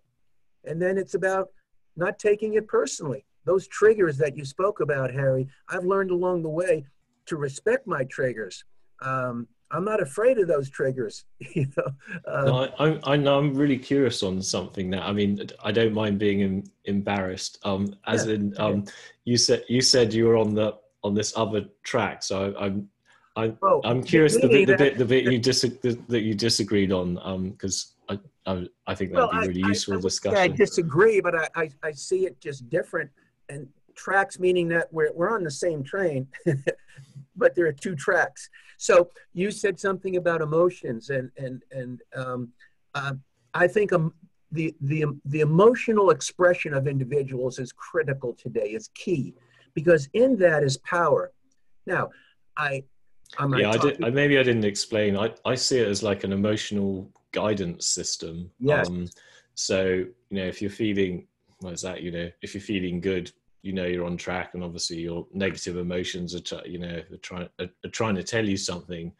Well, that's but if you try and transform the all I really think is, you have to go a bit deeper than you can't just wish yourself happy. If you're angry or sad, you have to go basically deeper within to the patterns. That's all I really meant by that. Yes. But I didn't fully explain it. Yeah, and it's all fine to have, again, we're all looking at the elephant and we see it differently. There's a program that you put in, Harry, on the archetypes. So if I'll share my screen for a moment. Let's see. You cannot start screen sharing. Okay. I can't share my screen with you. You should be able to, but I'll hit stop, and then I think it will appear for you. Okay. So if we go here, if we go into, let me find, if we're talking about, if we're talking about power, and there's just so much that we can discuss today, we're talking about power. This is from the Choice Point course, this slide right here. Which someone asked about the webinar. Basically, this is an intro webinar. Lenny's basically going to go through this course in a dedicated webinar that I think we'll start the following Monday to give everyone time rather than this Monday. So so I'm just going to read this, because we're talking about power. I mean, that's the core of the process of evolution. Now, again, I made a disclaimer at the beginning, don't believe me. When people ask me about purpose these days, I say, well, as Lao Tzu, supposedly, I wasn't there, I don't think, but he described the Tao. The Tao is the way. The checklist, Dean, is there a way to live this life? So the Tao, he said, the Tao that can be defined is really not the Tao. So when people ask me about, define your purpose, Lenny, I say, well, the purpose that can be defined is really not the purpose. It's too big. I think inherent in all life right now is the purpose to evolve, to leave the world differently than when I came in, to leave a different program.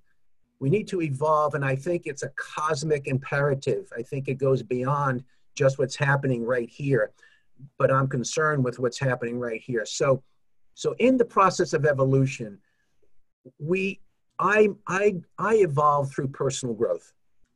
And personal growth is about individuating, not leaving the community, but finding out, what am I here for? What's my purpose? And how do I then play my part as a community, as one community? We're far from a global community right now. And there's coordination going on differently because of any crisis that comes along brings that. So the individual crisis that people are into will bring a greater experience of power if they're willing to go deeper than the symptoms and integrate the parts and the pieces that have been fragmented and segregated by the programming of the past. So here is Dr. Amit Goswami, and some of you might know of his work. Very cosmic, but he really breaks down the working of the creative universe. So he says human beings can discover new context because of our non-local consciousness, meaning our consciousness is not just localized to where I'm thinking, like you were talking before about the observer, Harry. Consciousness goes way beyond what I observe, but what I observe becomes an opportunity to manifest depending on how I'm observing it. So because of our non-local consciousness that enables us to jump out of the system, meaning my local brain, the brain that's trying to convince me I don't trust, the brain that's trying to convince me I'm still in trauma, the brain that's trying to convince me a virus is going to get me. The brain is reflecting the reality that's out there. So I've got to go beyond the brain in order to gain greater power. Moreover, we have access to the vast archetypical content of the quantum states of the mind. So imagine if our educational system started teaching, instead of teaching the logical mind, we start teaching at some point, our educational system changes and we start teaching quantum principles to our 5-year-olds, because they can probably teach it to us if we didn't take and hijack the mind so early on. Imagine if we start teaching quantum principles. That's what we do as nurse practitioners. We're teaching quantum principles to people who come to us. So, moreover, we have access to the vast archetypical content of the quantum states of the mind that extend far beyond the local experiences within the lifetime of one person. Creativity is fundamentally a non-local mode of cognition. So here he's saying, open up the mind. The solutions are outside of what my brain has been taught. Now, that's might sound like a simple statement. It is simple, but to get out of the programming is the hero's journey. And it's not easy. It takes work.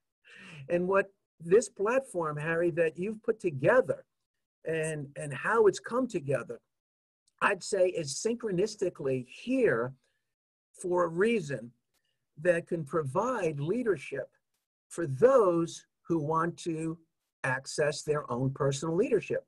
The journey of healing and transformation ultimately leads to greater leadership in the world.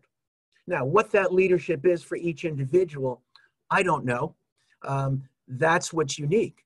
You know, it's not leadership like we've known it. It's just be yourself. Be impeccable with your word. Don't take anything personal. Don't make assumptions and do the best you can. Don't make assumptions that this virus is going to wipe out as many people as they think it would. Don't make assumptions that it's not. Don't make assumptions. Just stay in the moment, like you were saying, Dean. But the moment is rich with opportunity because it's a quantum moment. So 2012 is the opening to a whole nother gateway that we call the fourth dimension. So if an individual today, and here is the gateway of the human body field, if an individual today, and I go back to this client that I was talking about yesterday, she said, no, I don't meditate. Why should I meditate?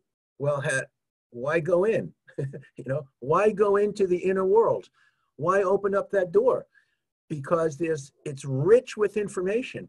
It's rich with quantum frequencies of thought forms, of feelings, of nuances. There's a whole nother world beyond the world that we see. And how do I know that? Well, I know it because I trust the process of creation, that this world has to change.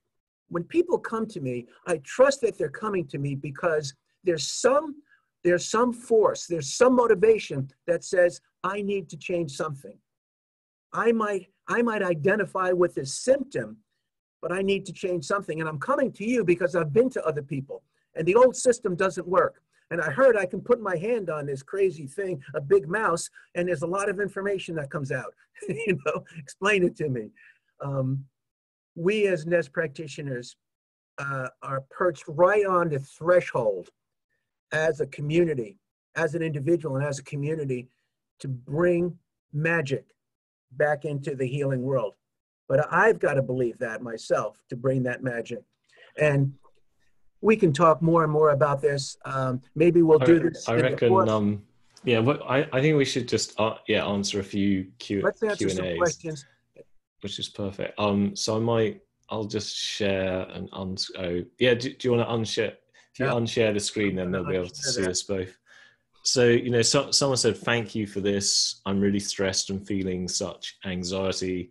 I need to hear this information. I did really appreciate the story about the free bikes, and it made me realize how I devalue my needs as I look at what I want to change in my life going forward." So I saw, yeah, maybe we just look at some really simple, practical steps. So obviously we don't know your full story, so we'll have to slightly guess, and you feel free to say more. But for many of us, we're all suddenly in lockdown.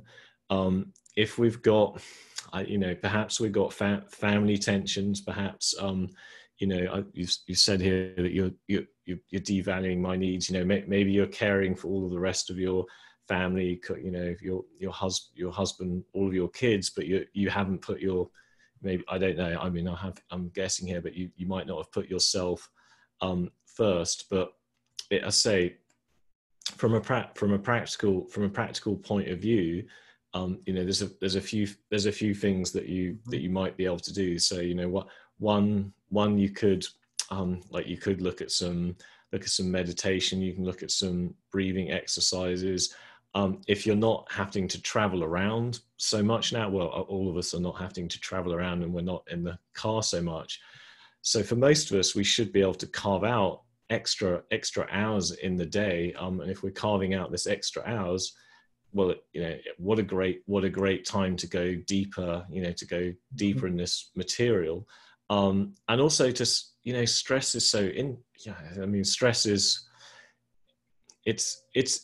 it's a fear, and it's an attachment, because we're attached to what was. And as an example, I was thinking I was thinking to myself, well, actually, how much in our life right now is the same as it was before, and how much is different? And I thought, well, I've still got a roof over my head, I've still got food, we've all got toilet paper still.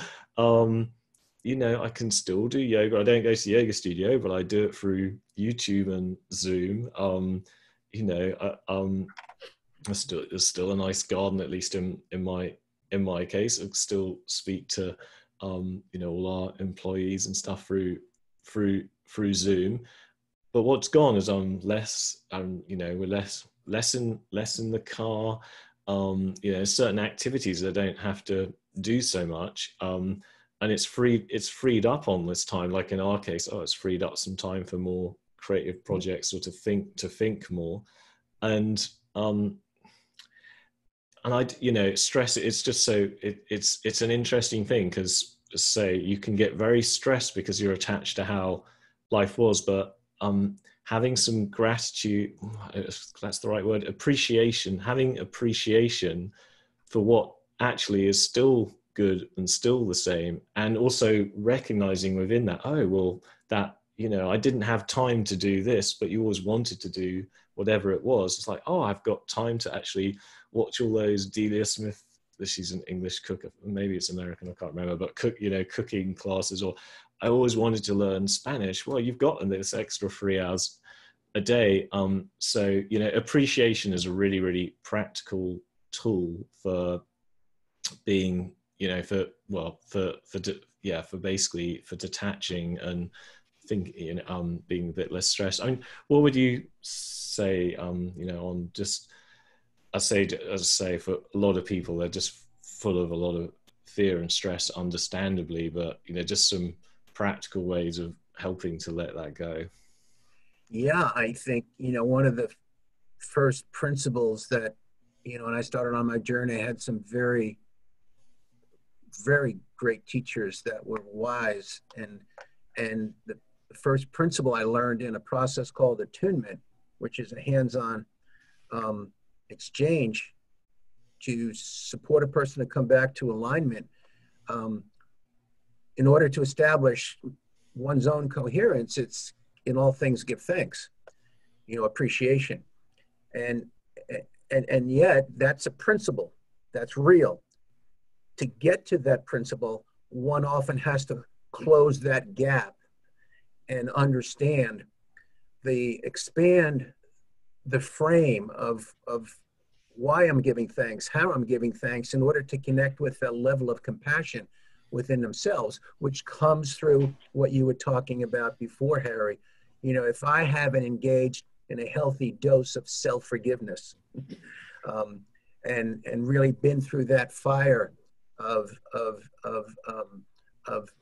emotional healing for whether it be forgiving, it's ultimately, I think, forgiving oneself and loving the hell out of oneself, so that one is truly connecting with self and source from a place that can have an abundance of appreciation in the midst of a crisis, because I can frame it differently than how the rest of the world frames it, and see opportunity.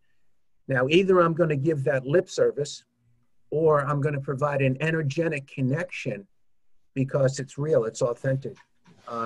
And very often that, you know, it doesn't come, it comes through the work of integrating the pain with the pleasure of freedom, getting free from whatever it is that appears to be restricting me or restricting us, you know?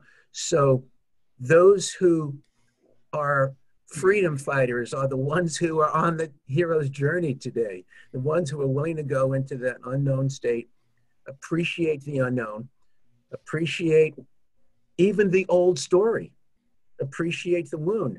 You know, I've often said, in that wound is wisdom. You know, in the mess is a message. You know, part of what I teach here is, hey, embrace your mess. Embrace the mess of COVID-19 right now. Embrace it. You know, a person says, well, what does that mean? Give me some practical tools to do that. All right, do you sit down every day and can you be still? I can't be still during this pandemic. All right, can you then be quiet? I can't be quiet during this pandemic. All right, can you be patient with yourself then and detach? And then the last resort is find someone that can provide some stability for you to begin to go in, to be quiet, so that possibly a sense of thanksgiving can come over for what I do have, for what is working, for what is right. A teacher years ago taught me that, you know, that which is wrong with you is beside the point. That which is right with you is the starting point. You know, so what's right about what's happening right now? It takes courage to name that in the midst of fear and panic. You talk about what's right, people don't want to hear that. They want to hear what's wrong. They want to hear about, you know, that's just human nature. So yeah, compassion. That's the challenge I got with making this movie. It's really easy to make a movie on what's wrong, but that doesn't actually help. I mean, yeah. Eric, could I share something? Yeah, of course. I had a big event, I'm not going to talk about it, about 22 years ago. And I was always organized. I was always worried about my future and somewhat angst about my past.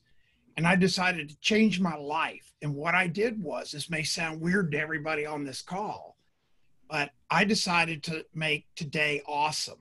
And this is me being pragmatic and mathematical like I am. And my theory was, if I make today awesome, hug my wife, call my sons, do something special, then tomorrow morning when I wake up, I will have had an awesome yesterday. When I wake up next week, I've had an awesome last week. Since adopting this 22 years ago, I have had the most awesome 22 years in my freaking life.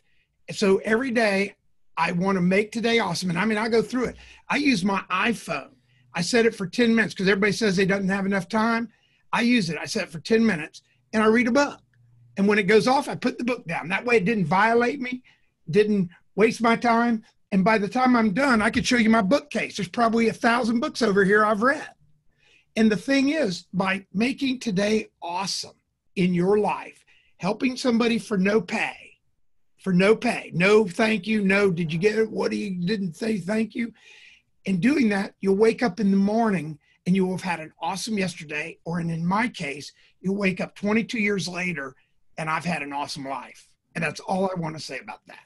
Well, that's beautiful, Yeah, that's Dean. perfect. Yeah. Yeah, That's perfect. and that relates back to the checklist.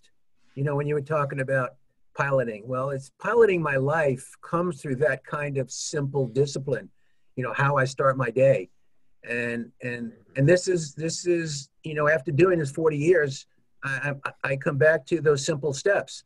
Even on the hero's journey, it's got to come back to how are you navigating through everyday living, and whatever I did yesterday, I cannot rely on that today. Well, setting up the day is everything. I mean, so for example, you know, when I wake up at whenever it is, 5:30 this morning, but you know, whenever it is, the first thing we actually do is I'll grab our phone, and we have different meditations, and there's one called by Joe Dispenza, and I think it's just called Morning. That's all it's called. And it basically takes you through a visualization or meditation to help you basically visualize the day that you're just about to have. I find that you know, and there's sometimes I don't do it. And I just get up and I, you know, grab the phone and get into calls and stuff. And you know, within a couple of hours, you realize you're a bit more wound up. But when I start it, when I'm much more conscious about what I want to happen that day, and obviously it's then set in your brain, and obviously then you do actually do the things that you planned out. Yeah, you're considerably less stressed. Right. For sure. There are four categories I look to touch every morning, and I've done this for a while, and now I'm more deliberate than ever before at 70, is I have to get into my body in some way, shape, or form. Got to connect so that blood is flowing greater than when I just stepped out of bed. And that could be 10 minutes. I love what you said, Dean, is reaching out to the loved ones in my world, you know, and just extending a direct, particularly during this cycle, a direct connection. Right. And then going in for 5 or 10 minutes, making that connection. And then looking at, all right, what is my contribution today? This particular framework has been called the Core Four, you know, and I didn't make it up. But this kind of discipline for an individual who truly wants to go on a hero's journey, now we're getting down to nuts and bolts, because without that settling, the world is going to take me into some drifting, either a rabbit hole of today, and it could be real exciting stuff out there, but it's not the same frequency as what you're talking about, Dean, about piloting my own plane, piloting my own field. And if I don't get set with that today, it's not going to be the same kind of trip through the day.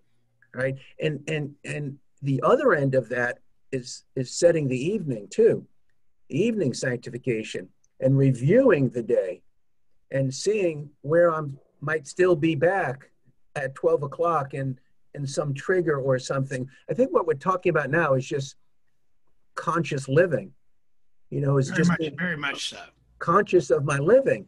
Now, this might sound simple, but if we went through an inventory, and I know as much as I know this, it's still there. I face resistance to say, no, I don't need to do that exercise now. I'll do it later. Or maybe I don't have to sit down and do it. But when I do, there's a different container that's developed. There's a different field. My field is integrated.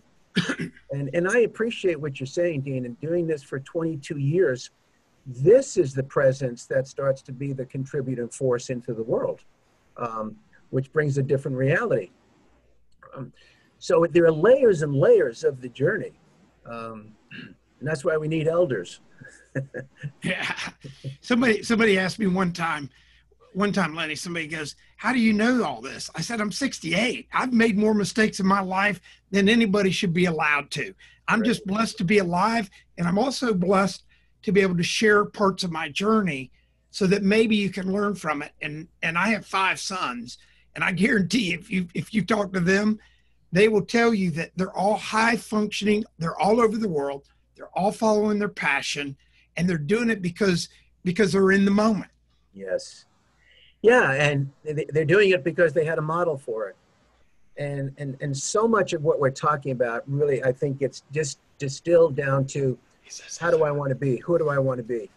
And Lenny, Harry's not in our league, is he? We're the old guys on the call. I'm a young'un. Yeah, you're a young guy. I'm only 44. Yeah, you need to be calling us sir or something. You know, we're the old. I'm proud. Lenny's older than I am. I thought I was the oldest guy in the world. Well, I was wondering what to call you because you ring up and say captain. And I was thinking to myself, okay, what do I answer back? Admiral or something? Yeah, exactly. I was going to do that next time. I get it. Anyway, I'll shut up for the rest of the call. No. Don't. That's all good. What was I going to say? Well, actually, I've noticed a few people were just asking about access on ChoicePoint. So there's two answers. Basically, if you're a practitioner that doesn't have access, that's probably because you haven't ordered it or have it turned on. So you just best, depending where you are in the world, just contact the like the salesperson that you were with, and then they can activate it for you. If you're a client, basically your practitioner needs the Life Journey screen for you to be able to have the scan of it, but you just speak to your practitioner. If you're anybody, I say, I don't know, probably for the next few weeks. Well, I'm sure for the next few weeks while we're doing the whole Lenny course. Basically we're going to provide access to the whole course for free, and all you have to do for that is go to portal.nesshealth.com and then click on the shop button. I think I've got it loaded up, haven't I? No, not that one. Whatever it was. Anyway, I haven't shared my screen, sorry. But yeah, anyway, you just go to portal.nesshealth.com and click on the shop and click on courses, and you'll see the ChoicePoint course there. Cool. All right. If anyone doesn't have any other questions, it looks like we're coming to a close. But if anyone has any other quick questions, we're happy to answer them. But I think that's probably all we've got. But maybe we'll just have two final words from Lenny and Dean, and I will do what Dean says, which is shut up. I'd like to say thank you to everybody that hung out with us today. We're all blessed in our own special ways. And when you look in the mirror, smile to yourself and make today awesome. If you make today awesome, it'll turn into an awesome yesterday. You'll wake up like I've had 22 years. Actually, I can say 68 years. And I've had an awesome life by making every day awesome. So I wish everybody on this call the best, and just go out there and make today awesome. Brilliant. Thank you, brother. Thank you. Over to you, Lenny. Yeah, thank you, Harry. I just want to honor you, Harry, in this moment and appreciate what you've developed. And, and messy road to get there. Well, out of that mess came a message, and out of that message came a mission. And here we are, right here in the middle of this crisis. And that's. Amen, Lenny. I'm interrupting you. Amen. Yeah, no, that's what feeds my faith, that how this really works. There's something else going on. And I appreciate being here with the practitioners and whoever else was online, because I do believe that Ness has a very specific mission, and I'm grateful to be part of it and play whatever part that I can from my end. Because there's a mantra in my office, which is, if any are bound, none are free. So as I free myself, as we free ourselves, that's the contribution to the world, and where it goes, we're creating it as we go. So thanks for this opportunity, brothers. I appreciate it. And good to meet you, Dean. I look forward to talking to you, Lenny. I'll give you a call. I love New York. I can't wait. It's a good time to love it, too. I can't wait. Oh, no, my son lives in Brooklyn. My son lives in Brooklyn. Mm-hmm. All right. Brooklyn is perfect. And just someone was asking again on the whole, which practitioners have Life Journey. Most of our practitioners know the Life Journey, but as I say, Lenny is, I think we're going to do it from a week, 10 days from today, on the following Monday at 6 p.m. East time. Is that a good time? Sure. Yeah, we're going to do it 6 p.m. East time.